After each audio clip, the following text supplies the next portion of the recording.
How's it going, guys? My name is Zach with the Movie Castle, and today we're going to be taking a look at Friday the 13th Special Number 1. This is a comic book put out by Avatar Comics here, and basically what Special Number 1 is all about is that Avatar got the rights to make comics for Friday the 13th, A Nightmare on Elm Street, and the Texas Chainsaw Massacre. So in order to celebrate all these new series, they decided to put out a special number 1, a one-shot before they did the actual series. Yeah, kind of milking the number 1 concept by making 2 number 1s, but whatever, it's a fun little one-shot. In this comic, you get the current owners of Camp Crystal Lake, the son and daughter of the original owners, and they want to clear Jason out once and for all, so they're going to send in a team of specialists, and Jason is going to plow through them in a horrific manner, and we'll also get a random makeout couple to provide a little bit of fan service. All that being said, it is kind of a thin plot, and it is basically just an excuse for Jason to kill people in a comic book style. But is that really that bad of a thing? Yeah, it's crazy, it's over the top, and it's super, super gory. But if you just want a really fun Friday the 13th one-shot, again, it's not anything super special, but it's a fun little idea, and it's a good bit of craziness and insanity. Like I said, a ton of over-the-top gore, and lots of extreme, and in some cases, kind of silly Jason kills. Okay, for example, there's one kill in the book where Jason's got this guy, and he punches him on the top of the head, forcing his head down into his body, and it goes all the way through him and out his butt. That is probably one of the more ridiculous Jason kills in here. And in addition to that, we also get things like highlighting his healing factor, so you actually get to see him regenerate in this. And yeah, I don't know, it is, again, not the most important story ever, and it is kind of silly at times, but to say, hey, here's what Friday the 13th in an over-the-top comic book world looks like, and it's pretty fun. Again, kinda silly, but pretty fun.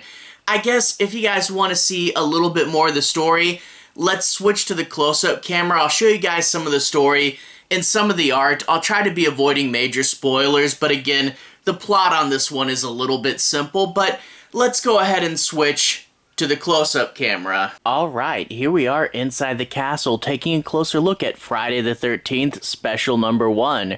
Right off the bat, I do really love this cover. We get the Friday the 13th logo as the water line.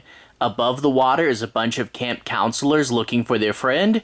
Where is she? Well, Jason's got her and he's pulling her under the water. It's really cool. I love the blue in this cover. But anyway, up at the top, we get the Avatar logo. Then we get the New Line House of Horror logo. And then we get at the bottom, $3.99, Special Number 1, Terror. Yeah, this is what's known as the Terror cover. If we flip to the back, where all the order forms are, we get to see a bunch of different covers. At the top, we can see Nightmare, then Friday, and then Texas Chainsaw Massacre. And each one has a ton of variants. These are all the different Special Number 1s. And if we pull it up to this order form here, we can see that there were 5 different covers, and there's actually a special foil edition if you order all 5 at once. And then there's an ad for all the other number 1s on the back. So there's the A cover for Friday, and then there's Nightmare and Chainsaw. And they came out Friday, May 13th, which I think is actually when this comic is set. Crack it open to the inside, we get a nice picture of Jason there, and story by Brian Pulido, and art by Mike Wolfer. And then after that, we get into the story proper. I'm not going to do any major spoilers, but I do want to say my piece on a few plot points,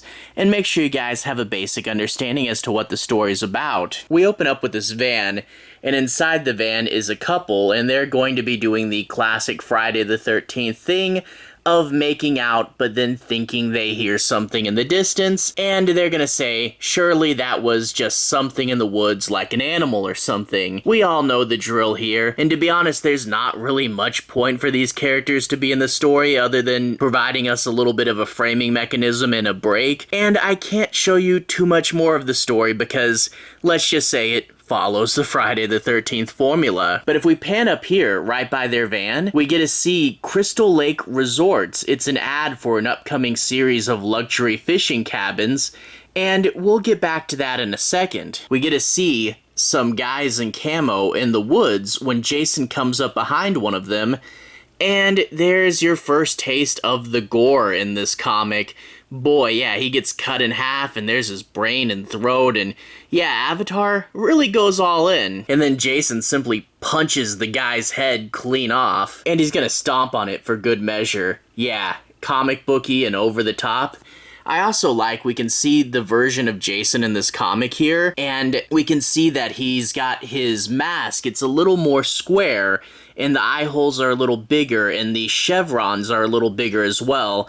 It's a good, big, comic booky reinterpretation of the mask, and I really like Jason's design here. But of course, what was that? Oh, it's probably nothing. Let's get back to what we were doing. Well, we get to find out that the guys are going to be sent by these two here. This is 2 months in the past, and it turns out these are the son and daughter of the original owner of Camp Crystal Lake, and he's told them, leave that property alone and don't do anything with it. But of course, they've inherited it, and they're going to try to do something with it. We get a bit later on, we find out she's much more into this than her brother is, and she's talking to this military guy.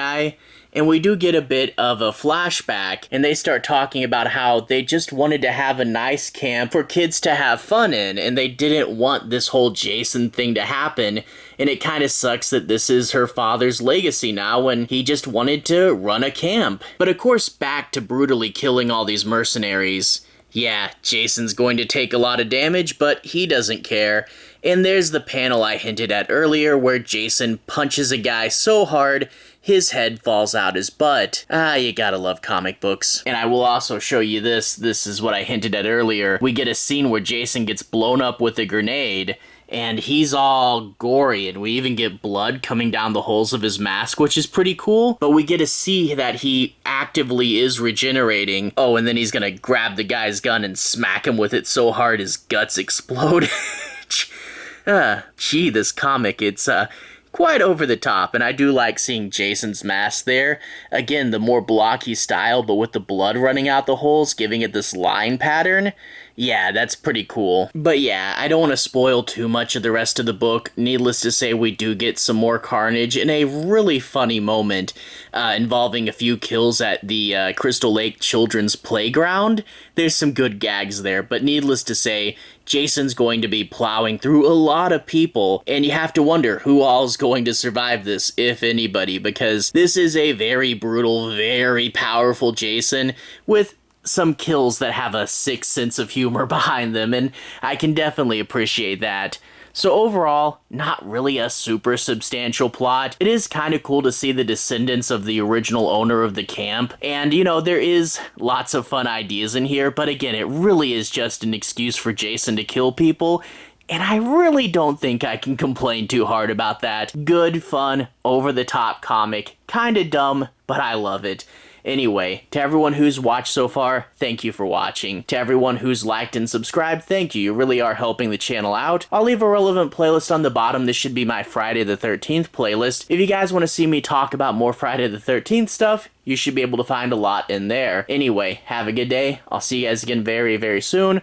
Relevant playlist on the bottom. Have a good day now.